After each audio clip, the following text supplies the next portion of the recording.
The Atlanta Falcons are the front runners to land Kirk Cousins if he hits the open market.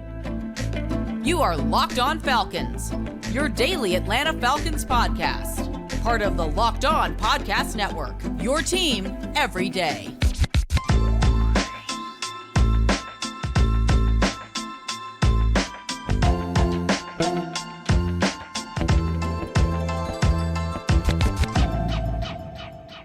Welcome back, everyone, to another illustrious episode of the Locked On Falcons podcast, your daily Atlanta Falcons podcast, part of Locked On Sports Atlanta, your team every day.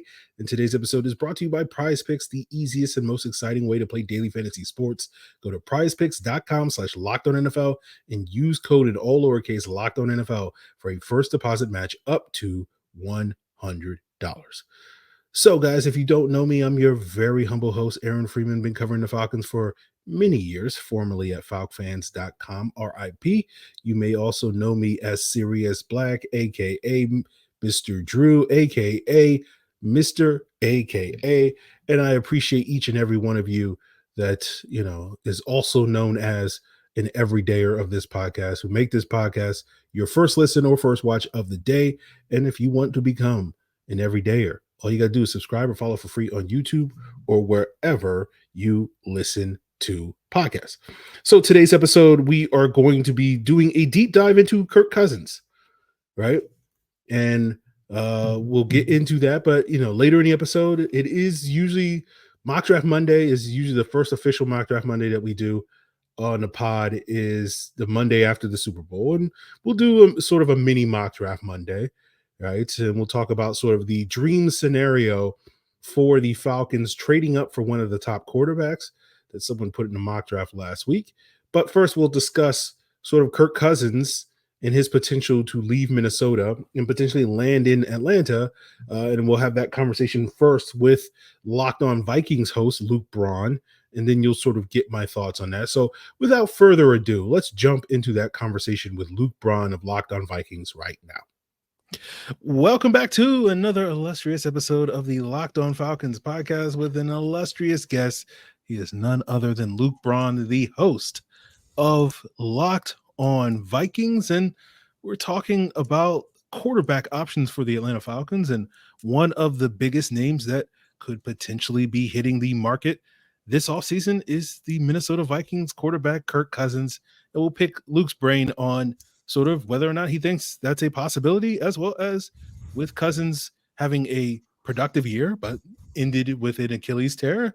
Are we worried about him not necessarily having too much gas left in the tank? But without further ado, Luke, welcome to Locked On Falcons. Hey, man. Yeah, always good to hang out. Yeah, last time we were talking about Jaren Hall and Josh Dobbs. So let's talk a little bit about. I don't think you want to talk about that game. Yeah, I don't. Let's talk about good quarterbacks that maybe can help the Falcons win games. I'll be honest. Josh Dobbs, free agent, bridge, wouldn't be the worst idea. I know. Teams have rolled into the season with worse. I'll tell you that. And it's the idea Give him of camp. Hey, Josh Dobbs on 1 day's notice is pretty good. What'll happen if you give him an entire offseason? But give him a camp. Kirk Cousins, right? I guess. Yeah. Just ask you, is he going to be a Minnesota Viking in 2024? So here's what all this comes down to. That's obviously the $1 million question. Right now, the last we heard of this was before the season. The Kirk Cousins camp offered the Vikings a contract extension that would be through 2025, and it would be fully guaranteed. So then that would have been a 3-year deal, 23, 24, 25, and fully guaranteed. And the Vikings said, no, we don't want to fully guarantee through 2025. So I'm going to guess that that's going to be the same sticking point as we go through these negotiations again. And they're running out of time. They've got about a month to stare at each other over this basically until something's got to give. But if the Vikings do not want to guarantee 2 additional seasons to Kirk Cousins, which if they didn't want to do that last year, the only thing that's changed is that he tore his Achilles. So it feels like it would be kind of surprising. Now the Achilles injury could make him, and he even said this in the locker room clean out day interview, it's not about money so much anymore. I've been blessed. I've made a lot of money. It's about he said it's not about the guarantees. It's about what the guarantees mean, which is a very cryptic way of basically saying, I want security. And that's what he always wants. He wants to know where he's going to play. He wants no trade clauses. He wants a very clear sense of where he's going to be and how long he's going to be there. He does not want the situation he had in Washington where they could franchise tag him and he couldn't really do anything about it. And it was all very unknown. And I don't know if I'm going to have to pick my kids up and move and that kind of stuff. Like that, if he's going to move to Atlanta, which he actually has some ties there. I think he got married there. I think that was the deal. If he's going to pick up and move to Atlanta, he wants to know, okay, that's fine. Let's go to Atlanta. How many years?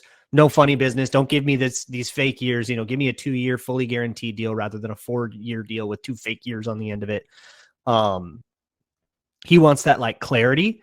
And to be honest, I don't know if the Vikings are going to give it to him. I still don't think that even though the amount has probably gone down a little bit because he's older, coming off an injury now, that hurts your value. I don't know if the Vikings do it. My jaw wouldn't hit the floor or anything, but if I were a guessing man, I would say he hits free agency. And I would say that Atlanta is actually one of the destinations that makes the most sense to me. Okay. Well, I tend to agree with you on that point, Luke. Given the local ties, given the scheme fit, given the knowledge of the coaching staff with him in Washington while Raheem Morris was there, makes a lot of sense that Atlanta will be, I'm sure in the top 2 or 3 options, and potentially number 1 on the potential wish list for Kirk Cousins. And we'll see if the Falcons, should that event sort of come to pass, if they're willing to give him that sort of security that you're discussing, that presumably Kirk wants in, I guess we can say, the twilight of his career. And so I guess that's my sort of last question for you, Luke. He's going to be 36. He's coming off the Achilles tear. He was playing well until that injury. How much concern, whether it's in Atlanta, whether it's in Minnesota, whether it's elsewhere, how much concern do you have that, there might not be as much left in the tank coming off that injury as we would have assumed there would be if he was healthy? There's always risk, and I think that risk will be reflected in the contract. This is why Brad Spielberger, who does a great job projecting contracts, projects him to make $30 million a year. Not even Daniel Jones money, right? Like that's pretty low for what Kirk Cousins has made throughout the rest of his career. And I think that sort of is reflecting the risk. Hey, if this thing goes belly up because your Achilles isn't there, at least we didn't spend as much, right? But beyond that, I think he's the guy that I think he's probably got 2 years left of like the true athleticism that makes him himself. He has been incredibly diligent about taking care of his body and about managing not just pain, but also managing stamina and managing just the longevity of his body. He is a very studious guy, and he does not win with raw athleticism. This is not like a run around, like Russell Wilson got slow and things got harder. This is not Kirk Cousins. He is very much about mechanics and flexibility and all that stuff, which also does degrade as you get older. But I would say if the Achilles doesn't totally torpedo him, which there's no way for us to know one way or another, barring the Achilles being like the source of the problem, I would say he's still the same guy that he always was, which is going to be somebody that throws every ball the way he's supposed to throw it, that makes the decisions the way that they're written up. I call him Ron Burgundy all the time because he just reads what's on the teleprompter, no matter how much sense it makes. And somebody that when it's time to process surprise information, or when it's time to go into improv mode and think on your feet and on the fly, that's when he's suddenly not at his best. And that creates a guy that can put up the awesomest game in the world. And he actually had 2 phenomenal games before he went down with that Achilles injury, the San Francisco game and then Green Bay, where he actually got hurt, playing lights out of his mind. And then he'll have games where he will throw for 78 yards and you'll be like, what? We're paying this guy how much per yard? Oh my God. And 3 interception random meltdown games, but he'll also have games that he spurs you to a win. And that's always been who he is. That's why I had the whole chaos meter for it. If anybody who knows me on Twitter knows I have the Kirk Cousins chaos meter, because sometimes he's the most conservative dude ever and everything is a short whatever pass and it's all throwaways on 4th down. And sometimes he's the most chaotic, like he's more chaotic than watching Josh Allen. And then sometimes he balances that out just perfectly and he becomes like a top 3 quarterback for that week. It's frustrating, but boy, it's always good TV. There you go. Well, we'll see if that good TV is in Minnesota or is elsewhere, like in a city like Atlanta. But Luke, I appreciate your insight into Kirk Cousins' future. I'm sure it will be a frequent topic of conversation on both Locked On Falcons and Locked On Vikings. But let the people know what else you got going on Locked On Vikings in the days, weeks throughout the month of February leading up to those days in March.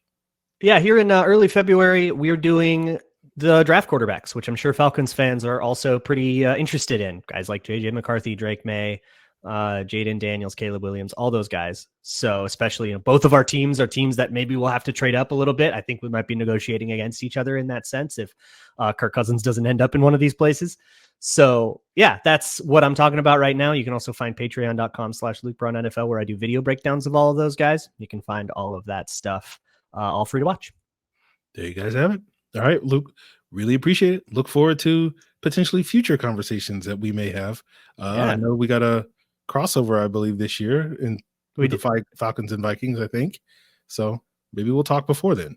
Yeah, we would. Yeah. Okay. So we'll have another conversation at some point in 2024. So look forward to that.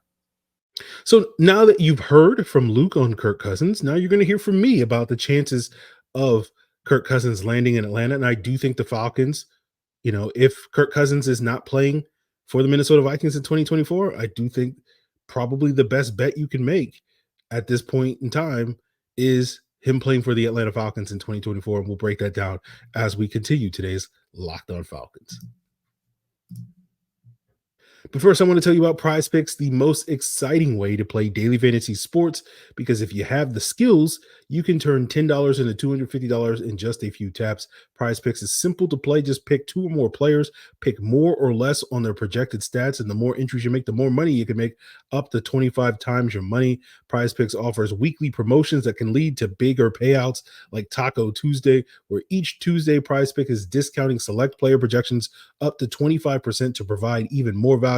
There's quick withdrawals, easy game plan, enormous selection of players and stat types. It's all why PrizePicks is the #1 daily fantasy sports app. It's just you versus the projections. Even though there's 3 million people playing PrizePicks, you don't have to worry about anyone. It's just you versus projections. So go to prizepicks.com and make it 3,000,001 at prizepicks.com/LockedOnNFL and use code LockedOnNFL in lowercase for a first deposit match up to $100. That's prizepicks.com/LockedOnNFL and use promo code LockedOnNFL. PrizePicks is daily fantasy sports made easy.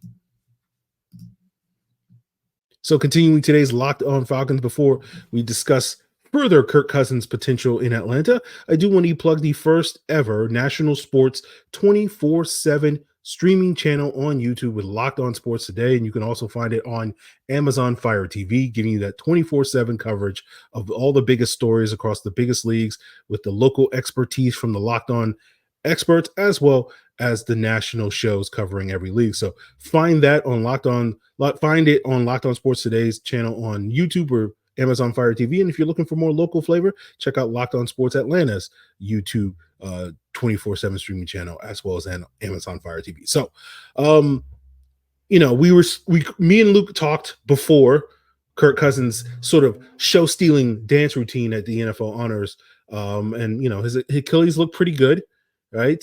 I'm sure, that would affect Luke's assessment on Kirk Cousins' future based off of that. But I do think we've talked before about the viability of Kirk Cousins landing in Atlanta this offseason. I mentioned in December when we were talking about Arthur Smith retaining his job, but probably needing to make a splash at quarterback, that Kirk Cousins would have been the #1 target for this team this offseason had Arthur Smith retained his job. And mostly because, that was built off the idea of this 2023 season on offense not going the way that it wanted to go. And some of that could have been attributed to how much youth they had on that side of the ball. And you look at the defense where they had a lot more veteran players, you saw that sort of solidify. And so that the idea of we need a grown up in the room on offense, and that starts with the quarterback position. And Kirk Cousins is as grown up as you could get, and has, from a production standpoint, if you look at metrics like adjusted net yards per attempt, our preferred passing efficiency metric, he was sixth in the NFL prior to his injury. And that was the fourth time, I think, in the last 6 seasons that he's been in Minnesota where he finished top 10 in that metric in terms of passing efficiency. So, for what Arthur Smith wanted out of the quarterback, which is like, solid to good play, right? Kirk Cousins made a ton of sense. And the question, of course, now is Arthur Smith is gone. Will it make the same sort of sense for Raheem Morris and his staff? And I think the answer is definitely yes, right? We know Raheem is familiar with Kirk. They spent 3 years together in Washington when Raheem was a defensive coach, secondary coach, and Kirk was a young quarterback playing mostly behind RG3 during those years. Now, in 2015, when Raheem Morris came to Atlanta, that's the first year that Kirk Cousins was the true starter. So you didn't get that necessarily overlap of Kirk as the starter. But, we know that in 2 out of the 3 years that Kirk was the starter in Washington, his OC was Sean McVay, who Raheem Morris has connections with. Kevin O'Connell was also his quarterback coach in that 3rd year once Sean McVay went to the Rams. And of course, Kevin O'Connell and Sean McVay were some of the people that Zach Robinson worked with very closely in Los Angeles the last couple of years. Of course, Zach Robinson being the new Falcons OC. And it's very likely that during that process, even if Zach Robinson didn't work directly with Kirk Cousins, I'm sure at some point in the last 5 years when he was in LA, he heard from Sean McVay, from Kevin O'Connell, as well as others, sort of what Kirk Cousins was bringing to the table. So you don't have that sort of direct connection between the Falcons coaching staff, but it's like 1 degree removed is basically the point I'm trying to make. And then you have that local connection that Luke was alluding to, and that comes from Kirk's wife, Julie, who is born and raised, from what I understand, from Alpharetta, Georgia, which is a suburb north of Atlanta in Fulton County. She's a UGA alum. They got married in Atlanta, from what I understand, 10 years ago. So playing for the Atlanta Falcons would be, at least for his wife, a homecoming for her. And I'm sure when we get to and we're about to talk about security, that sort of commitment that Kirk Cousins is looking for, I think it would make sense. It would be poetry, so to speak, for him to finish his career in Atlanta, where his wife, is from. And I'm sure that's also fueling some of the speculation about Russell Wilson having a similar sort of quote unquote homecoming, given his wife is also from Atlanta in Sierra. So a lot of wives and girlfriends talk on Locked On Falcons this year, whether we're talking about T Swizzle, whether we're talking about, Giselle last year, tanking the Buck season. So we'll see if that continues here on Locked On Falcons in 2024. But, again, that security conversation, that's what we're talking about with the contract, right? And as Luke mentioned, our guy, Brad Spielberger of PFF, earlier this offseason projected Kirk to get a 2-year, $60 million deal with about $38 million in guaranteed money is the current projection over at Pro Football Focus.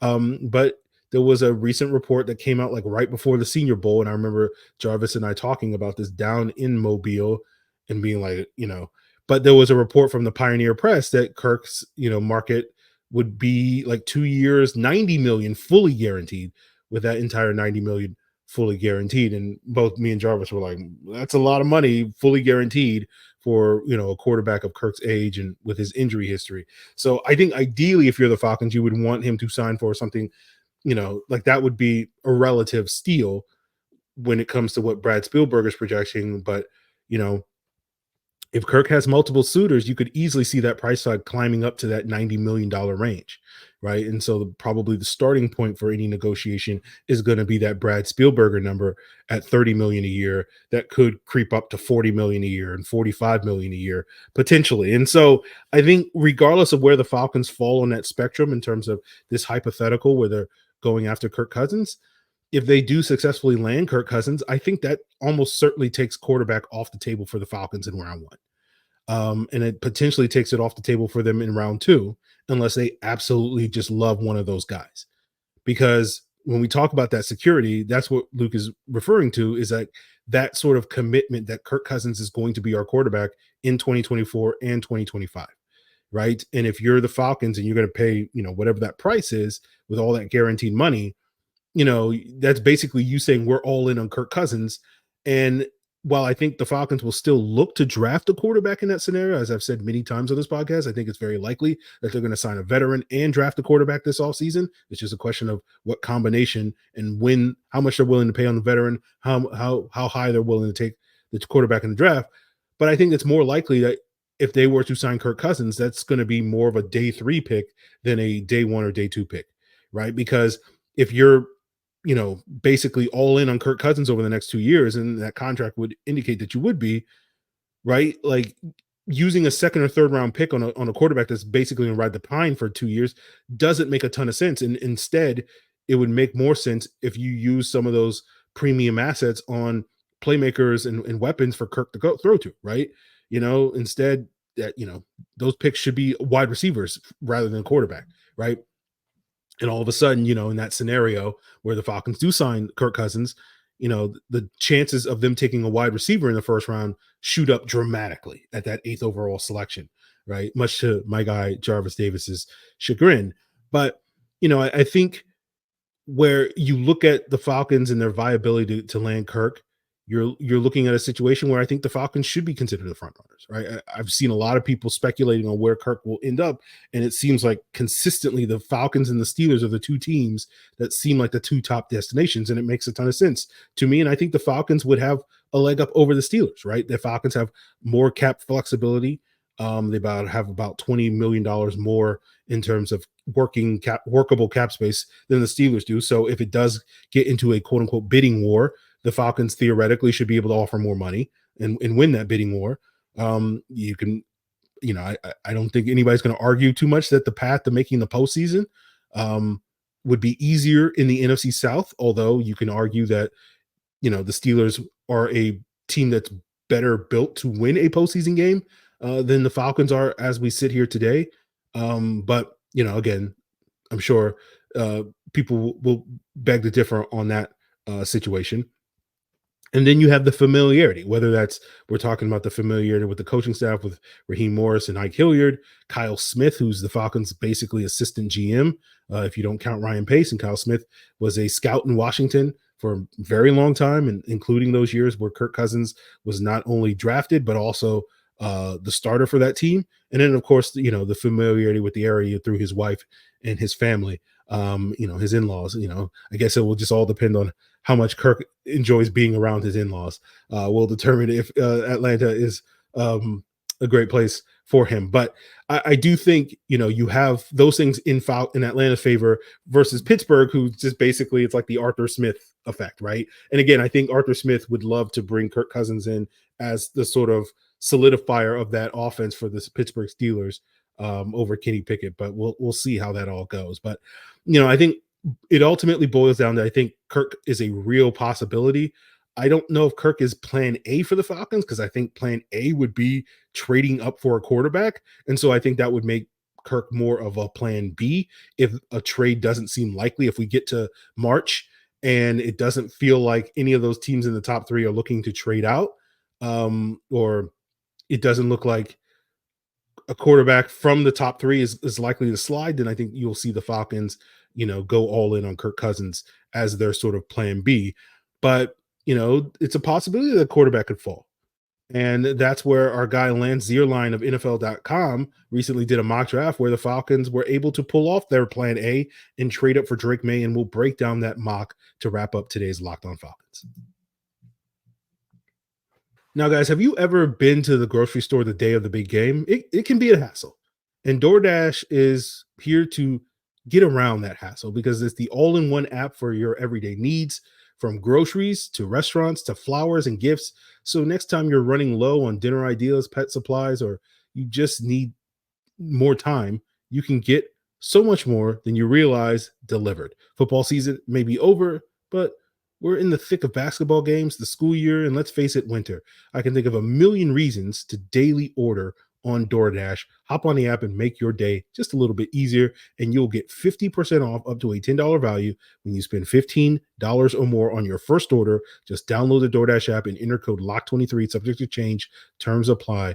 Don't forget to use that code LOCK23, LOCKED23, for 50% off up to a $10 value on your first order when you download the DoorDash app and spend $15 or more, subject to change. Terms apply. So we are wrapping up today's Locked On Falcons, and I believe tomorrow's episode we should be joined by Josh Kendall of The Athletic to talk more about the Falcons offseason. But we will continue talking quarterbacks throughout this week on the podcast. I plan on having a chat with Locked On Bears Lauren Cox about Justin Fields, similar to the chat I had with Luke Braun. We'll probably get into a conversation at some point with Locked On Broncos, Cody or Sayer, about Russell Wilson, and some of these other veteran options. And of course, we'll have plenty of guests in the coming weeks in the lead up to the combine, talking about some of the draftable quarterbacks as well. So continue to make Locked On Falcons your first listen. But, it is quote unquote mock draft Monday 1.0 or 0.5, or I don't know what number we're technically at. Let's talk about a mock from a week ago, Lance Zierlein's mock at NFL.com, where he had the Falcons trading up to the number 5 overall selection from the number 8 overall selection to take North Carolina quarterback Drake Maye in a pick swap with the LA Chargers. And Lance basically did a slight variation of the exact scenario that we talked about on this podcast almost 1 month ago, where we talked about how trading up into the top 2 spots is extremely unlikely. There's like a 99.99 whatever percent chance that quarterbacks go 1-2 in this draft, and it's just really a question of which 2 it's going to be. It's a relatively safe bet that Caleb Williams of USC will be one of those 2, and it's just a question of who the other guy is.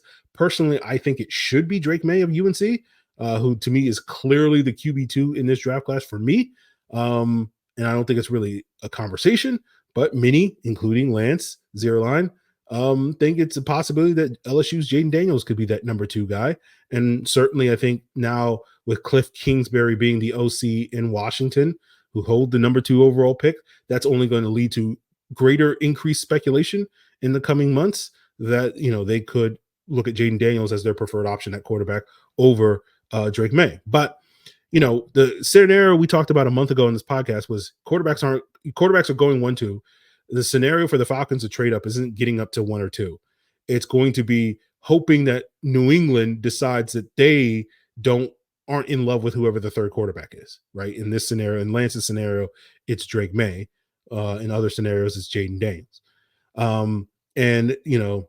Maybe they take Marvin Harrison Jr., the Ohio State wide receiver, as they did in Lance Zierlein's mock. And then Lance had Arizona passing on, or taking not passing on a quarterback, but taking wide receiver Rome Odunze of Washington. And on that podcast earlier, I basically said, Arizona, if Marvin Harrison Jr. is off the board, Arizona will definitely be looking to trade back. And I outlined a scenario where the Falcons go from 8 to 4 to get their quarterback. But obviously Lance Zierlein has the Falcons going from 8 to 5 to get their quarterback. And, the Falcons would stop this potential fall for Drake Maye. And the Maye Daniels dynamic is interesting to me because it's very similar to the Herbert Jalen Hurts dynamic, because we talked about this briefly before when we talked about Michael Penix Jr. and sort of me comping him to Tua and talking about Penix being a day 2 player. And you go back to that 2020 draft where you had Joe Burrow, Tua, Justin Herbert, and Jordan Love as the 4 first-round quarterbacks, and then Jalen Hurts was the early second-round quarterback. And I basically made the argument that if you were to redo that draft today, you probably flip-flop Hurts and Tua would be the second-round guy, and Hurts would probably be one of those 4 first-round guys.